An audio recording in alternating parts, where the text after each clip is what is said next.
Hello friends, आप सभी का स्वागत है मेरे YouTube channel Hindi learning in easy way पर। दोस्तों, यूपी टेट की परीक्षा बस आने ही वाली है। समझ लीजिए कि बिल्कुल सर पर खड़ी है। आप लोगों में से कुछ लोग ऐसे होंगे जिन्होंने तैयारी शुरू कर दी होगी, पूरे साल से ही कर रहे होंगे, और कुछ लोग ऐसे होंगे जिन समय न होने के कारण ठीक प्रकार से पढ़ाई के लिए समय नहीं दे पा रहे होंगे। इसलिए आप लोग घबराए नहीं, हमारे चैनल पर आए और हिंदी के आसान भाषा में पढ़कर समझिए, जो कि आपको यूपी टेट की चैप्टर वाइज और सिलेबस वाइज तैयारी कराएंगे। आपको किसी और किताब से पढ़ने की जरूरत नहीं पड़ेगी। अंत में हम प्रश्नों को हल भी कराएंगे। वीडियो को आगे बढ़ाते हुए अब हम शुरू करते हैं। सबसे पहला अपना पहला टॉपिक है हमारा वर्ण विचार। भाषा की सबसे छोटी इकाई क्या होती है? ध्वनि होती है। अस्पष्ट ध्वनियों का हम भाषा नहीं कह सकते, परंतु जो मनुष्य द्वारा स्पष्ट ध्वनि बोली जाती है हम उसको भाषा कहते हैं। ठीक है। और वर्ण क्या होते हैं? वर्णों को ध्वनियों के संयोग से बनते हैं वर्ण। ठीक है। जैसे पा, आ, ये सब आवाजें आ रही हैं, आ, बा, ता। और भाषा क्या है? वर्णों के संयोग से बनती है। हिंदी के वर्णों का क्रमिक समूह ही क्या कहलाता है? वर्णमाला कहलाता है। वर्णों के समूह या समुदाय को ही हम क्या कहते हैं? वर्णमाला कहते हैं। हिंदी में वर्णों की संख्या 52 है, यानी कि 52 है। हिंदी वर्णमाला को 2 भागों में विभाजित किया गया है। पहला है हमारा स्वर और दूसरा है हमारा व्यंजन। वह मूल ध्वनि जिसके खंड न किए जा सके वर्ण कहलाते हैं। भाषा वर्णों के संयोग से बनती है। हिंदी के वर्णों का समूह क्या कहलाता है? वर्णमाला कहलाता है। इन पॉइंटों को आप हाईलाइट करते हुए नोट्स बनाते साथ के साथ चलिएगा, आपको परेशानी नहीं होगी। वैसे तो आप वीडियो 3-4 बार देखेंगे तो आपको समझ में आ जाएगा, परंतु अंत में रिवीजन के लिए कहा, एकदम से बस क्विक रिवीजन के लिए आप लोग नोट्स जो है साथ के साथ बनाते चलिएगा। चलिए हम पहला भाग देख लेते हैं, स्वर। जिन वर्णों का उच्चारण किसी अन्य ध्वनि की सहायता के बिना किया जा सकता है और जो व्यंजनों के उच्चारण में सहायक होते हैं वह स्वर कहलाते हैं। स्वर क्या होते हैं? स्वर जो होते हैं जैसे आ, छोटा आ, बड़ा आ, छोटी ई, बड़ी ई, छोटा ऊ, बड़ा ऊ, रा, ऋषि, आ, ना, केड़ी, ओ, औरत, औ, ओखली और औ, औरत। ये जो स्वर है ये किसी व्यंजन की सहायता से नहीं बोले जाते। ये अपने आप में ही खुद इतने शक्तिशाली होते हैं ये कि अकेले ही इनका हम जो है उच्चारण कर सकते हैं। कहते हैं ना, इनको किसी की मदद की जरूरत नहीं है, ये बिना मदद के ही अपना कार्य खुद करते हैं।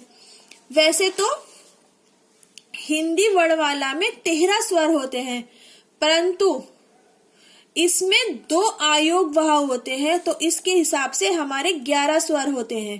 कंफ्यूज मत होइएगा, परीक्षा भवन में बैठकर ये कंफ्यूज मत होइएगा कि कहीं 13 पढ़े थे कहीं 11 पढ़े थे। होते 13 स्वर हैं, परंतु 2 उसमें आयोग भाव होते हैं। कौन से? अंग से अंगूर और आहा खाली। कौन सा? अंग से अंगूर, आहा खाली। याद है? बच्चों के छोटे बच्चे, किसी के छोटे बच्चे हो तो याद करिएगा, अंग से आहा खाली। जब बच्चों बजाओ ताली, ये वही वाला है, इसको अपने माइंड में बिठा लीजिएगा। कौन सी है दोनों आयोग वहा? अंग से अंगूर और आहा खाली। और बाकी के क्या है? 11 स्वर होते हैं। आयोग वह हमारे 2 होते हैं।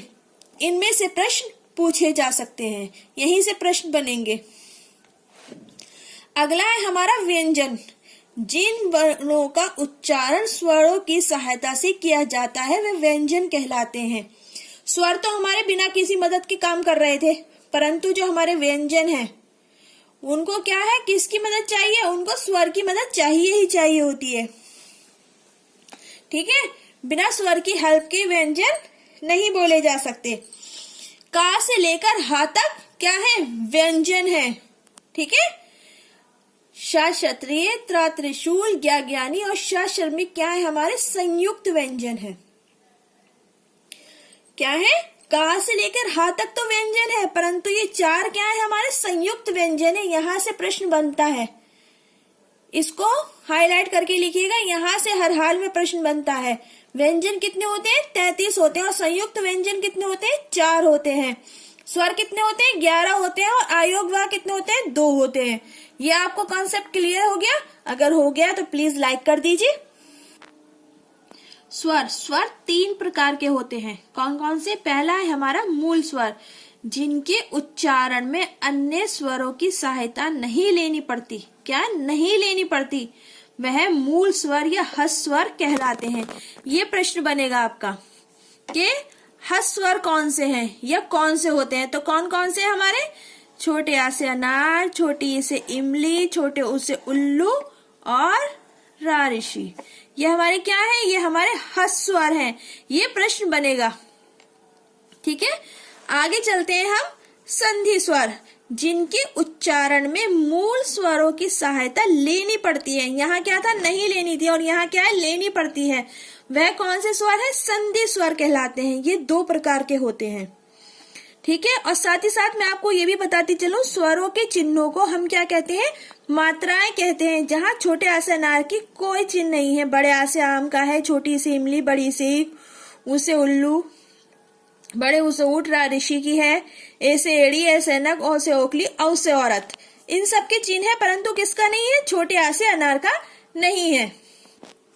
संधि स्वर का पहला भेद कौन सा है? दीर्घ स्वर, जो एक ही स्थान से बोले जाने वाले स्वरों के संयोग से निर्मित हुए हैं। वह कौन से स्वर हैं? दीर्घ स्वर कहलाते हैं। जैसे आ और आ मिलके आ, ठीक है, ई और ई मिलके ई। तो ये एक ही स्थान वाले हैं, ये अलग स्थान वाले नहीं है, ये एक ही स्थान वाले स्वर हैं। तो ये कौन से हैं? दीर्घ स्वर।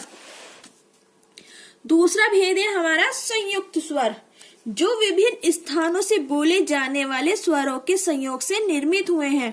जैसे छोटा आ और छोटी ई मिलकर बने हैं ए।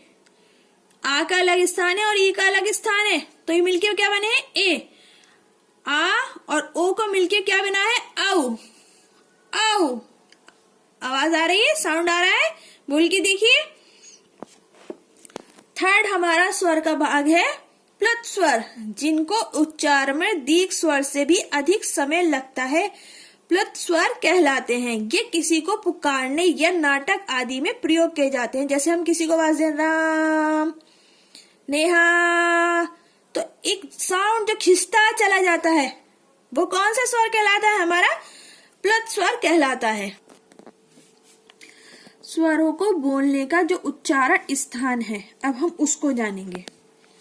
उच्चारण स्थान की दृष्टि से स्वरों को 3 वर्गों में विभाजित किया जा सकता है, जो निम्न है। पहला है अग्र स्वर, जिन स्वरों के उच्चारण में जीवा यानी जीभ का अग्र यानी आगे का भाग ऊपर उठता है, वह अग्र स्वर कहलाते हैं। कौन से स्वर कहलाते हैं?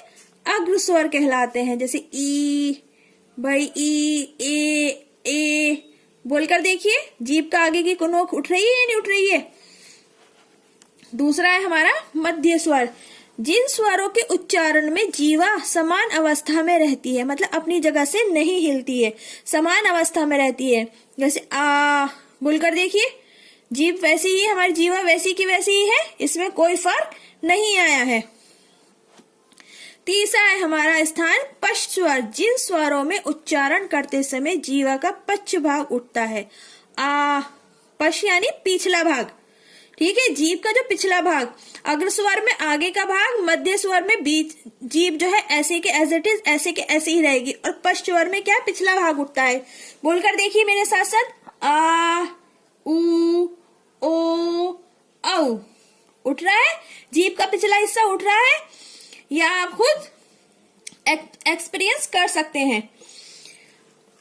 आखिर में मैं यही कहना चाहूंगी, यदि आपको मेरी वीडियो पसंद आई है तो मेरे चैनल को सब्सक्राइब करे बिना मत जाइएगा।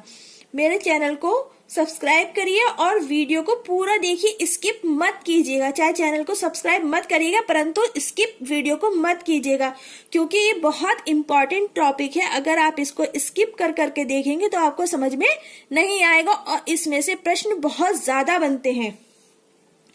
अगला टॉपिक हम इसके आगे का भाग अगली वीडियो में लेकर आएंगे, तो आप उसको जरूर देखिएगा। वो व्यंजन होंगे और उनके प्रकार होंगे, उनके उच्चारण स्थान होंगे, उनके वर्ग होंगे, अघोष सघोष ध्वनियां होंगी, प्राण और महाप्राण होंगे, अल्पप्राण होंगे। तो अगर आपको वीडियो पसंद आई हो तो इसे लाइक शेयर और सब्सक्राइब करें। धन्यवाद।